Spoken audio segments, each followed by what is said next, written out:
Hello everyone! I've got a new vocab word for you guys to learn this week and add to your list, and that is catastrophizing.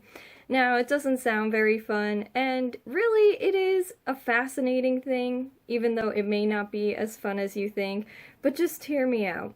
I'm going to try to break this down for you because I am not a therapist, I am not a psychologist or anything, I just enjoy reading about these concepts and think about how they affect you and your mindset and how that mindset affects you in language learning. And catastrophizing is basically, it's a type of cognitive distortion, distorted thinking. And it's a fancy way of saying looking at things not as they are, so interpreting them, not as they actually are, but in a way that is exaggerated and irrational. These thoughts are negative and they are inaccurate. However, even though they are not true, they are so convincing for you that it ends up influencing your actions in the end. Catastrophizing is when the worst case scenario happens, not if, but when. When that worst case scenario happens, life as you know it is over. It is a catastrophe, it is a disaster.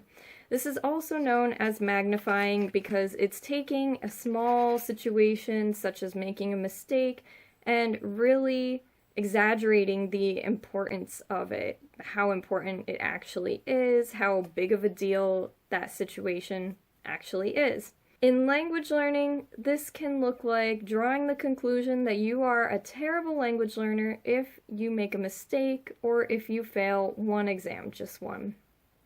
Now, maybe you had an off week, or maybe you made a mistake because you're a human, or maybe that particular exam was difficult, or maybe that concept was just harder and you needed to study a little bit more. But you draw this conclusion that you are a useless, terrible language learner because you didn't do well, or at least as well as you had hoped you would do. Another example would be comparing your progress to somebody else's, and if you don't reach the same level that they do within the same time that they did, that you are never going to reach your desired level, you are never going to be fluent in that language. Insert thought here because I'm sure some people have had those thoughts before. It's putting unnecessary pressure on yourself. Does any of this sound familiar to you?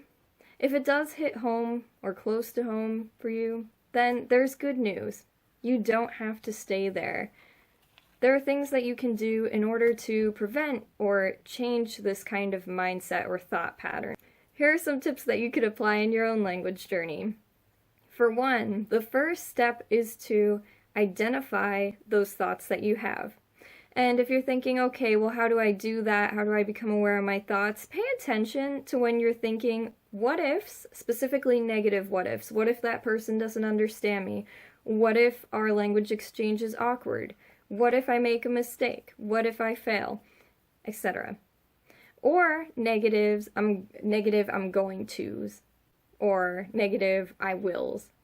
Very negative thoughts about the future or the present. I will fail. This will be awkward. Anything like that.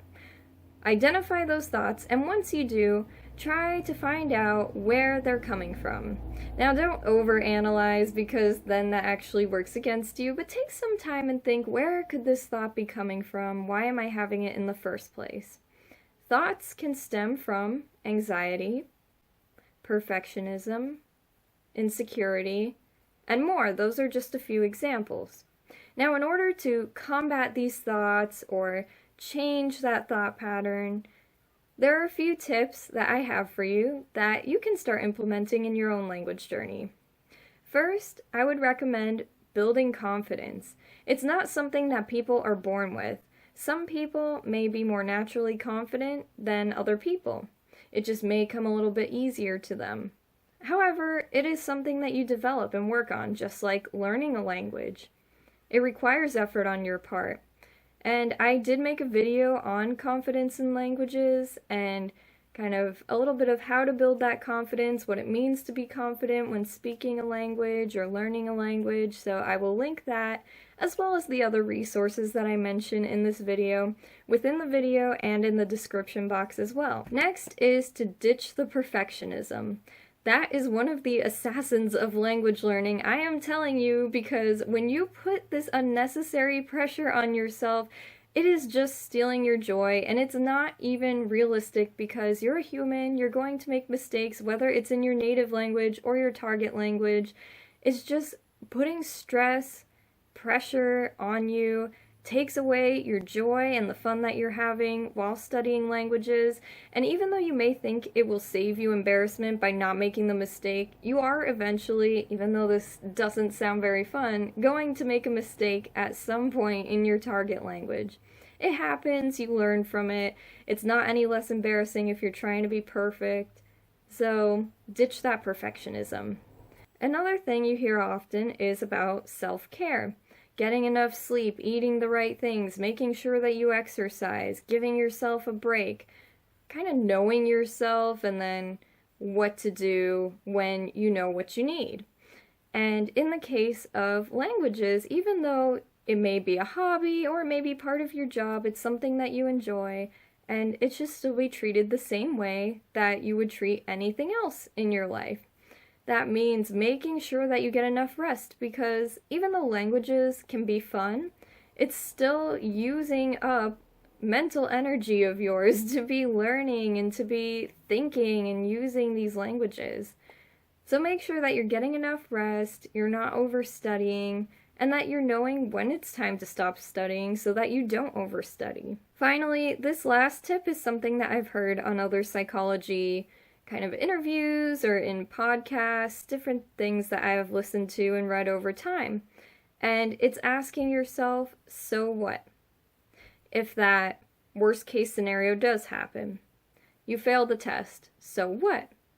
Well, okay, maybe you study a little bit more, maybe you study a little bit less because you studied too much, or maybe you try a different way of studying, or maybe the method that you used wasn't the right method, or maybe you spend a little bit of time on a specific area a little bit more than other areas because that specific area was a little bit more difficult to grasp. You see what I'm saying?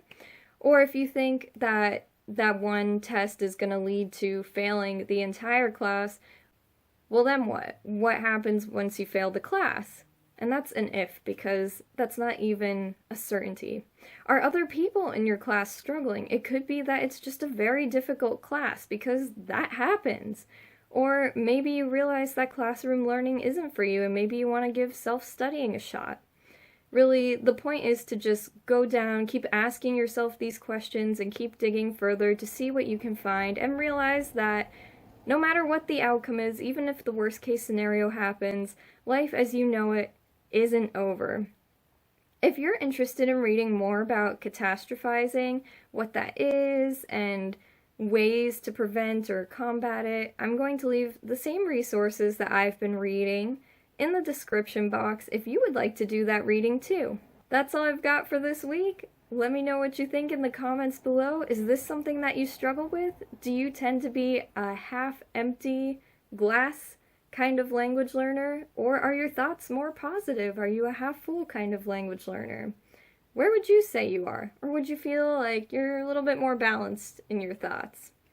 Also, you can connect with me on social media at PassionforLang on both Twitter, and I am now on Instagram, so you can connect with me there as well. I'll see you guys next time. Bye-bye!